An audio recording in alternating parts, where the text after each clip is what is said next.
اکیلے ہی تو تھے، مولوی یوسف صاحب اکیلے ہی تو تھے. ایک مرتبہ کا واقعہ ہے، اس کے بعد سے نظام الدین فاقہ نہیں آیا. میں وہ واقعہ سنا دوں خالی آپ کو. ایک مرتبہ کا واقعہ ہے کہ جماعت کھانا کھائی. ان کو کیا تکلیف ہوگی؟ جماعت کھانا کھائی، جماعت کھانا کھائی، پلیٹ میں تھوڑا کھانا بچ گیا تو مولوی الیاس صاحب رحمۃ اللہ علیہ نے سائیڈ میں سے پلیٹ کو صاف کیا، کھانے کو بیچ میں کیا. اور ایک پردہ ہوا کرتا تھا گھر میں اور مسجد کے بیچ میں، وہ پلیٹ اٹھا کر پردے کے پیچھے دی اور اپنی بیوی سے کہا کہ یہ کھانا تھوڑا سا بچا ہے، تم اور یوسف کھا لو. اب وہ پلیٹ اندر گئی، دسترخوان بچھا، پلیٹ رکھی، مولوی یوسف صاحب نے اور ان کی امی نے ہاتھ دھویا، اور جیسے دسترخوان پر بیٹھ کر پہلا نوالا ابھی اٹھایا بھی نہیں تھا، اتنے میں پردے کے پیچھے سے آواز آئی، ارے ایک اور جماعت آ گئی، وہ کھانا واپس کر دو.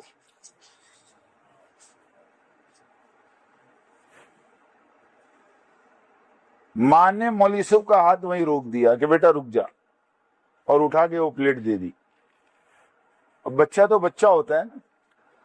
مولوی یوسف رونے لگے. مولوی یوسف صاحب چھوٹے سے تھے، رونے لگے. مولوی الیاس کو پتا چلا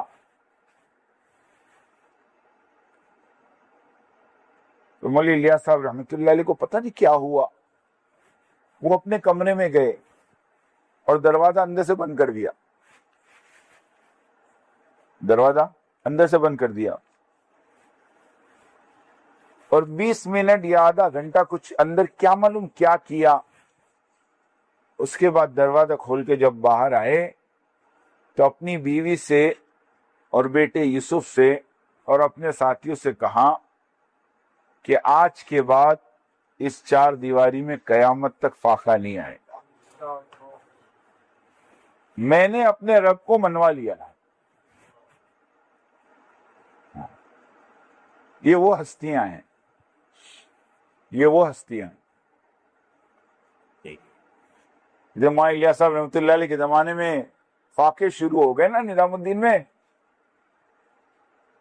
تو دلی والوں کو پتا چلا کہ دلی والے دوڑے ہوئے آئے اور آ کر کہا حضرت یہ ہماری ساری پراپرٹی کے کاغذات ہم آپ کو دیتے ہیں، اس کو بیچ کر اس کا پیسہ مرکز کے اوپر لگا دو. تو مولوی الیاس صاحب رحمۃ اللہ علیہ نے کہا یہ پیپر تم پکڑو، ان پیپر کی مجھے ضرورت نہیں. قسم خدا کی میں ابھی دعا کر دوں اللہ یہ بنگلے والی مسجد کو سونے چاندی کا بنا دے. تم کیا سمجھتے ہو میرے اللہ کو؟ کیا میرا اللہ ان ٹکڑوں کا محتاج ہے؟ یہ استغنا تھا. یہ ہاں یہ استغنا تھا. حضرت مولانا زکریا صاحب رحمۃ اللہ علیہ کہتے ہیں میں اعتکاف میں تھا اور باہر لڑنے کی آواز آئی زور زور سے. میں گھبرایا کہ کیا ہوا نظام الدین میں. میں باہر آیا تو مولوی یوسف صاحب رحمۃ اللہ علیہ ایک دلی والے کو غصہ کر رہے تھے. میں نے پوچھا کیا ہوا؟ تحقیق کی تو پتا چلا کہ وہ دلی والا بہت بڑی رقم لے کر آیا تھا مولوی یوسف کے پاس، اور آ کر مولوی یوسف صاحب کو کہہ رہا تھا کہ میرا ہدیہ لے لو. اور وہ مولوی الیاس کا بہت قریبی ساتھی تھا. تو حضرت مولانا صاحب رحمۃ اللہ علیہ اتنا غصہ اس پر کہ پورا مرکز جمع کر دیا کہ تیری ہمت کیسے ہوئی یہ پیسہ یہاں لانے کی. مولانا زکریا صاحب نے پھر مولوی یوسف کو کہا اجی یہ تمہارے ابا کے ساتھیوں میں ہیں اور تمہارے ابا کے زمانے سے آتے ہیں یہاں. جب ابا کا نام سنا تو تھوڑے ٹھنڈے پڑ گئے. مولانا زکریا صاحب تو بڑے تھے، مولوی یوسف صاحب کے سسرے ہوتے ہیں. مولوی یوسف کو پکڑ کے اندر لے گئے اور وہ جو ساتھی تھے ان سے معافی مانگا، وہ ان کا مزاج تھوڑا گرم ہے، یہ گستہ ہو گئے، معاف کرنا۔ تو وہ جو مالدار آیا تھا اس نے کہا کہ نہیں، تمہارے معافی مانگنے سے میرا اتنا اثر نہیں ہوا جتنا اس آدمی کا استغنا دیکھ کر اثر ہوا۔ کتنا بے پرواہ آدمی اور کتنا اپنے آپ کو مال سے دور رکھنے والا آدمی، کہ وہ مال بھی واپس لے گیا اور کہتے موت تک اس آدمی نے تبلیغ میں جان لگائی۔ میں مولوی الیاس صاحب کی بات کر رہا تھا، مولوی الیاس صاحب نے دعا کی، کہ فائقہ نہیں آئے گا۔ پھر اللہ نے مولوی الیاس صاحب کو بلا لیا، پھر مولانا یوسف صاحب امیر بنے۔ تو ہم جو کہتے ہیں نا اختلاف تو اس زمانے میں بھی ہوا۔ جب مولانا الیاس صاحب رحمۃ اللہ علیہ کے بعد مولوی یوسف کو امیر بنایا تو مولوی یوسف صاحب تبلیغ میں نہیں لگے تھے، وہ تو اوپر بیٹھ کر کتاب لکھ رہے تھے۔ حضرت مولانا الیاس صاحب رحمۃ اللہ علیہ بار بار اپنے میواتی ساتھیوں کو کہتے تھے جاؤ یوسف کو کہو تبلیغ میں حصہ لے، مگر وہ پورا دن اوپر کمرے میں بند رہتے تھے۔ لیکن کس کو معلوم تھا کہ اوپر جو کام ہو رہا تھا وہ تبلیغ کا ہی ہو رہا تھا۔ وہ کیا کام ہو رہا تھا اوپر؟ حیات الصحابہ لکھی جا رہی تھی۔ ہاں، حیات الصحابہ لکھی جا رہی۔ لیکن جب مولانا زکریا صاحب رحمۃ اللہ علیہ نے مولانا عبد القادر صاحب رائے پوری رحمۃ اللہ علیہ سے مشورہ کر کے مولوی یوسف صاحب کو امیر بنا دیا، تو اس وقت اختلاف کرنے والے مولانا احتشام الحسن کاندلوی، جن کی کتاب پستی کا واحد علاج، اگر یقین نہ آوے تو فتاوی محمودیہ پڑھ لینا۔ مولانا احتشام صاحب نے مفتی محمود الحسن صاحب کو مولوی یوسف کی شکایتوں بھرا خط لکھا تھا کہ اجی ایک 28 سال کا آدمی امیر بن گیا اور کبھی تبلیغ میں اس کے 4 مہینے نہیں لگے۔ لوگ ابھی کہتے ہیں نا، وہ اس ٹائم بھی سوال ہوئے تھے۔ سمجھ میں آئی بات؟ مجھے بتاؤ مولوی الیاس کے 4 مہینے کون سے صوبے میں لگے؟ ہاں، بتا سکتا کوئی؟ ارے جس آدمی کی زندگی لگی ہو اس کا تم 4 مہینے کا پوچھو؟ ہاں، عجیب بات ہے۔ تو مولانا احتشام صاحب مرکز چھوڑ کے چلے گئے۔ مولانا انعام صاحب کے بارے میں ملتا ہے مولانا انعام صاحب خود 1.5 سال کے لیے مرکز چھوڑ کے چلے گئے۔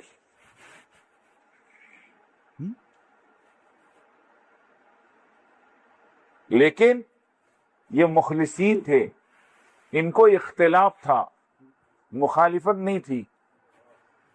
فرق سمجھنا، ایک ہوتا ہے اختلاف اور ایک ہوتی ہے مخالفت، اور مخالفت جو کرتا ہے وہ محروم ہوتا ہے۔ ہاں، مخالفت جو کرتا ہے وہ محروم ہوتا ہے۔ شیطان نے آدم کی مخالفت کی تھی علیہ السلام، اس لیے توبہ کی توفیق نہیں ہوئی اس کو۔ اختلاف نہیں تھا اس کو مخالفت تھی کہ میں 6 لاکھ برس اللہ کی عبادت کی،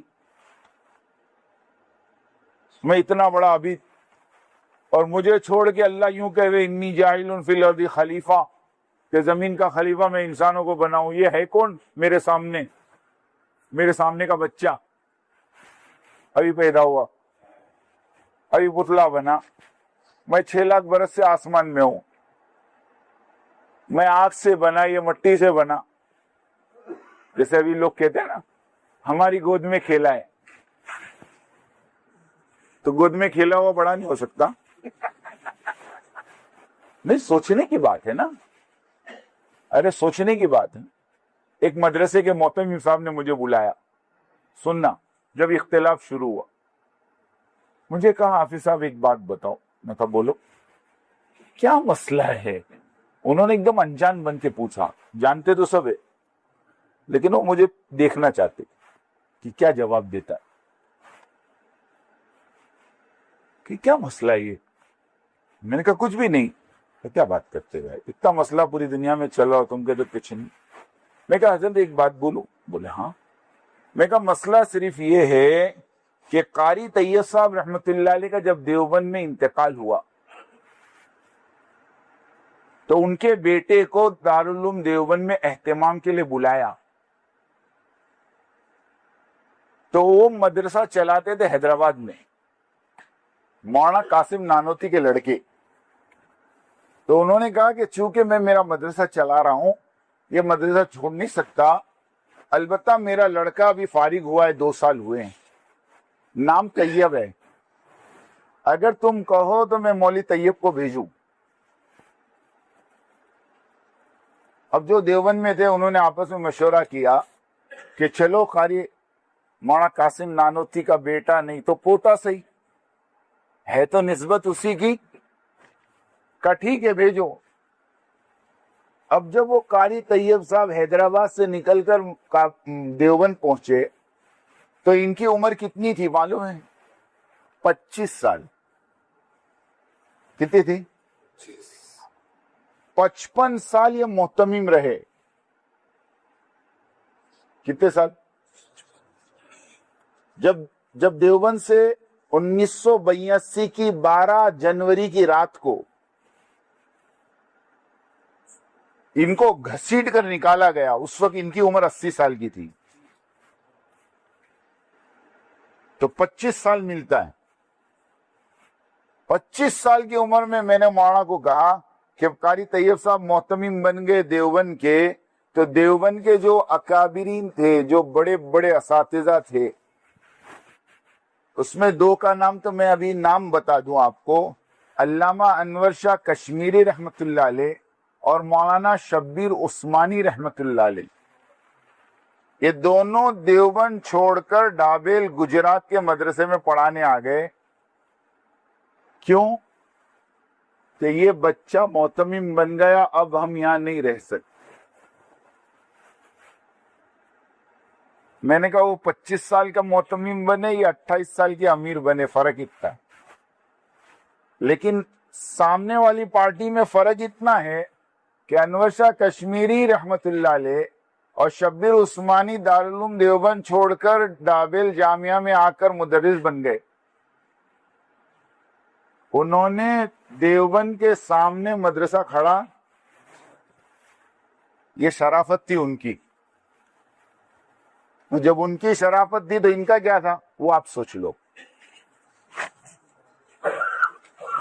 ہاں ایسے مولانا الیاس صاحب رحمت اللہ علیہ کے بعد، سنو میری بات دھیان سے، مولانا یوسف صاحب رحمت اللہ علیہ جب امیر بنے تو مولانا انعام صاحب، کہ پوری دنیا سنیں گی بات، اور مولانا احتشام الحسن صاحب کاندلوی دونوں چھوڑ کے چلے گئے. لیکن مولانا یوسف صاحب رحمت اللہ علیہ نے سمجھا بجھا کر 1.5 سال کے اندر ان دونوں کو واپس لے کر آ گئے. میں نے پہلے ہی کہا انہوں نے اختلاف کیا تھا اس لیے واپسی آسان تھی، مخالف لوگوں کی واپسی مشکل ہوتی. پھر زمانہ چلا مولانا یوسف صاحب کا، لیکن دشمنیاں پیدا ہو گئی مولانا یوسف صاحب سے. آ تو گئے لیکن دل میں بیچ پڑ گیا.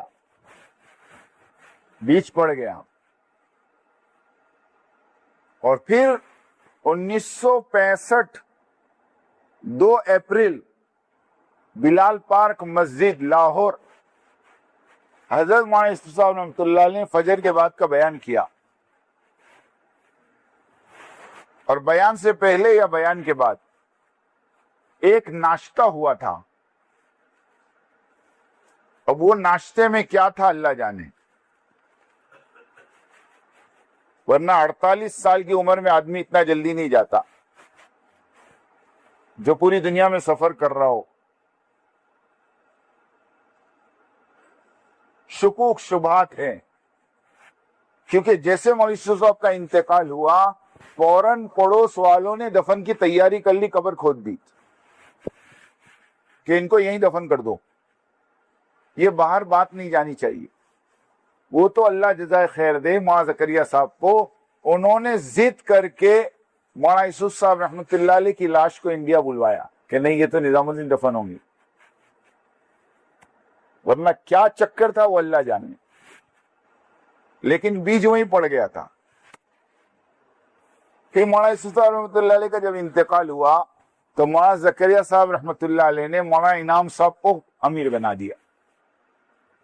مولانا انعام صاحب، بعضوں نے کہا کہ مولانا انعام صاحب کو امیر نہیں بنایا تھا، امین بنایا تھا، اور یوں کہا تھا کہ مولوی ہارون چھوٹے ہیں، یہ جب بڑے ہو جائیں تو امانت ان کے حوالے کر دینا۔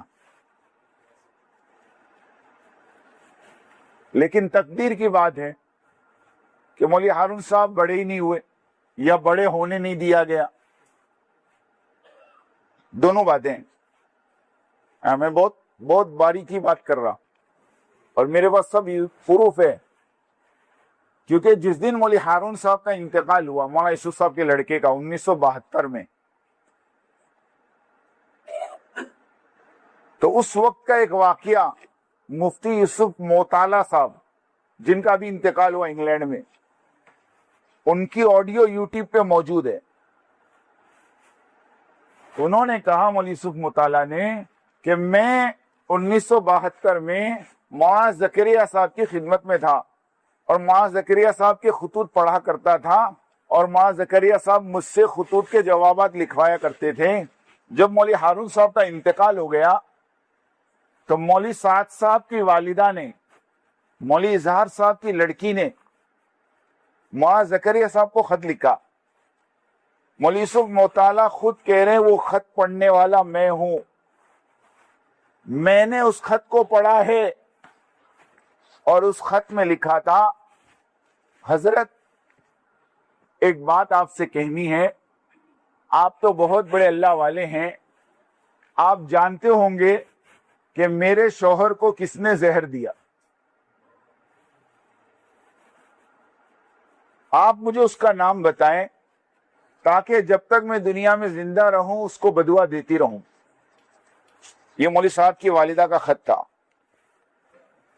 مولوی یوسف موطالعہ کہتے ہیں مولوی زکریا نے مجھے بلایا اور مجھ سے کہا اس کا جواب لکھو، اور جواب میں مولوی زکریا صاحب نے خط لکھا، میری بچی میں جانتا ہوں تیرے شوہر کو کس نے زہر دیا، لیکن میں اس کا نام نہیں بتاؤں گا، اور میں تجھ سے بھی کہوں گا اللہ سے دعا کر اللہ تیرے شوہر کی مغفرت کرے، جنت الفردوس میں جگہ عطا فرمائے، اور اس کا بہترین بدلہ تجھے تیری اولاد کی شکل میں دے۔ یہ مولوی زکریا صاحب کے خط تھے۔ لیکن جب وہاں انعام صاحب امیر بنے، بیچ میں بات رہ گئی، تب بھی اختلاف ہوا۔ اس وقت اختلاف کرنے والے کون تھے پتہ ہے؟